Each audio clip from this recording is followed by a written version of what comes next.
শিশুদের জন্য যেন জাহান্নাম গাজা উপত্যকা, যেখানে নিরাপদ নয় মায়ের কোলও।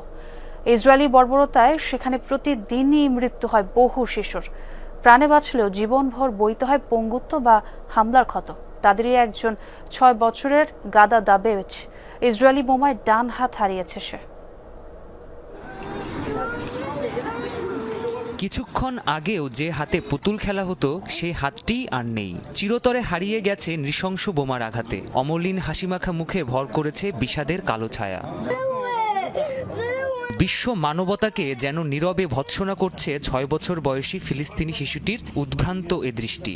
সব হারিয়েও বেশ খুশি মনেই আশ্রয় কেন্দ্রের প্রাঙ্গণে দোল খেলছিল শিশুটি। তবে বেশিক্ষণ স্থায়ী হয়নি অবুঝ শিশুটির এ আনন্দ।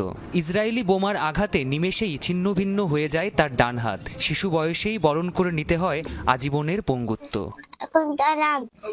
আমি দোলনায় খেলছিলাম, হঠাৎ বোমা পড়ে।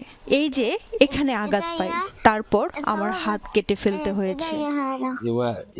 কোনো আশ্রয় নিরাপদ নয়, না হাসপাতাল, না ঘরবাড়ি, না বাজার। ওরা কিসের অপেক্ষা করছে? ওদের চাওয়াটা কি? আমরা চাই এই ভয়ঙ্কর যুদ্ধ থেমে যাক, যাতে আমাদের শিশুরা আর এমন ভয়াবহ আঘাত না পাক, আর কোনো শিশুর অঙ্গহানি না হোক। এ গল্প শুধু একটি শিশুর নয়, এমন হাজারো ফিলিস্তিনি শিশুর জীবন নষ্ট হচ্ছে প্রতিদিনই। পিতামাতা উভয়কেই হারিয়েছে প্রায় 40,000 শিশু। প্রাণপ্রতিম কুণ্ডু, যমুনা নিউজ।